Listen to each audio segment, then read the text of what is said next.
In this episode of the Golden Careers Champions docu-series on COVID-19, we speak to Manjit Sigh, who is a lawyer here in Leicester. He's an immigration lawyer who also likes all things history. Certainly, COVID-19 will come to an end as others did. Historically, we've heard of other plagues such as the Justinian plague. We've heard of the Great Plague of London, the first Cholera Pandemic of 1817, and of course, more recently, the Spanish flu of 1918. To give us an insight is Manjit himself. Manjit, hello and welcome. Well, I'm trying to do my best to keep myself busy, keep myself motivated. It's obviously difficult. It does get to you, but I'm following all the government warning. I'm putting my trust in the government, which I don't normally do, being an immigration lawyer. I'm putting my trust in them and their experts, and I'm following guidance. I'm only going out once a day, that's to walk my dog.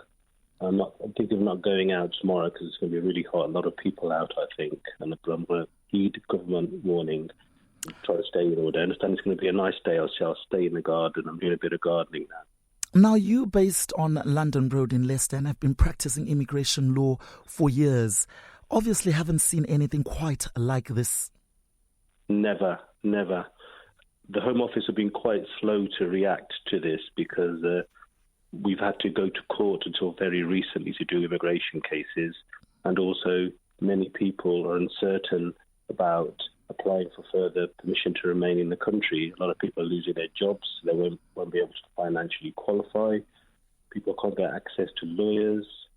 Some Home Office departments closed down. The places where you make visas are closed down. So the Home Office needs to be more proactive in securing people and telling them what they need to do during this time of national crisis. Are you saying this has further put people who are claiming asylum or, wanting to extend their visas per se are having situations further accentuated by this? Oh, yes, this caused a lot of problems. People who refused asylum but making fresh claims, first it had nowhere to live. So they obviously represent a danger being on the street. So there's been emergency cases in the courts saying that they must house asylum seekers, and people refused asylum. Also, people who are in the country who've got permission to remain here, say for the next few months, have to consider making further applications to remain here. Otherwise, they'll become overstayers. So the government won't take enforcement action against them at the moment, but it will blemish their immigration history. So you haven't stopped working per se?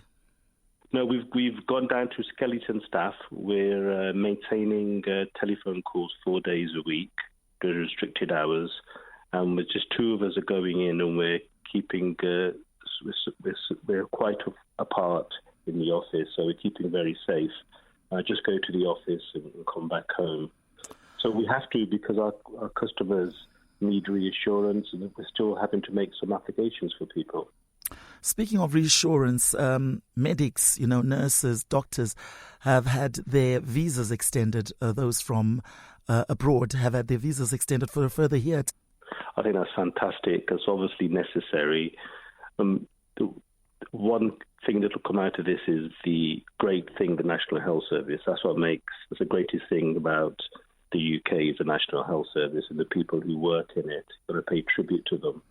I just hope that they don't mistreat these people when the coronavirus pandemic is over, because we need people working in the National Health Service. They're laying their lives on the line, and they should look to keeping those people in the country rather than making it very difficult for them to stay here, as they have been doing. Because the fees for making applications are so high, some people simply just can't afford it. Okay, yeah. So the timeline, beginning with the earliest recorded pandemic. I understand there was a plague of Athens 430 BC, and that caused havoc in Ethiopia, Libya and Egypt.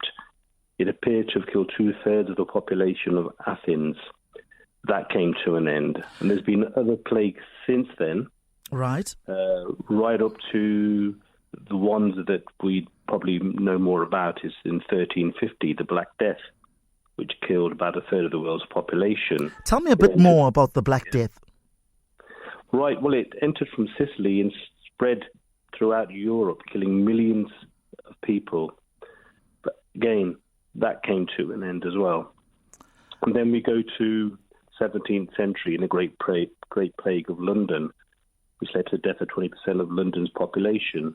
Right. And then the first cholera pandemic of 1817? Yeah, that was 1817.